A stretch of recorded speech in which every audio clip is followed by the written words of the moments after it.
நம்மளை பற்றி நிறைய சில வதந்திகள், அந்த டீம் இந்த டீம் அப்படிலாம் சொல்லிக்கிட்டு இருக்காங்க இல்லையா? ஆனால் இவர் எந்த டீமும் கிடையாது, மக்களுடைய டீம், பீப்புள்ஸ் டீம் அப்படின்னு எல்லாருக்கும் தெரிஞ்சதுக்கப்புறம் வேற என்ன அவதூறு பரப்பலாம் இவர் மேலே அப்படின்ட்டு ட்ரை பண்ணி எல்லாமே அவங்களுக்கு ஒர்க் அவுட் ஆகலை. ஸோ கடைசியில் என்ன தான் இந்த விஜயை பண்ணலாம் அப்படின்னு நினைக்கும் போது தான் இந்த கூட்டணி அந்த கூட்டணிலாம் சேர போகிறாரு அப்படின்ட்டு ஒரு பொய்யான ஒரு பிரச்சாரத்தை பண்ணிக்கிட்டு இருந்தாங்க. இந்த நியூஸ் எல்லாம் கேட்டு நீங்கள் கொஞ்சம் கன்ஃபியூஸ் ஆகிருப்பீங்க.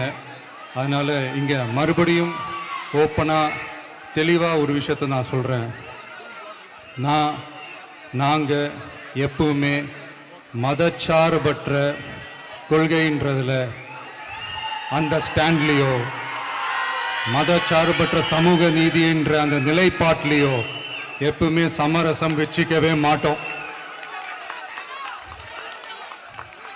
நம்மளுடைய தலைமையில தான் ஆட்சி அப்படின்றதுல எப்பவுமே உறுதியாக இருக்கிறோம். நம்மளுடைய முதல் மாநாட்டில் கூட நான் சொன்ன மாதிரி அரசியலில் யாருக்காகவும் எதுக்காகவும் எந்த விதமான ஒரு சமரசமும் நம்ம வச்சுக்க போகிறதே இல்லை. அந்த பேச்சுவார்த்தையே கிடையாது. சரிங்களா?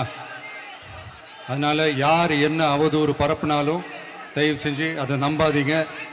எல்லாம் வல்ல இறைவனின் அருளால் நாம் நினைச்ச டார்கெட்டை நம்மளால நிச்சயமா அடைய முடியும்.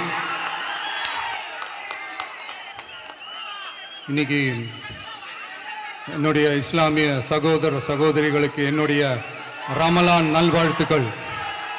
கான்ஃபிடென்ட்டா இருங்க, நல்லதே நடக்கும், வெற்றி நிச்சயம்.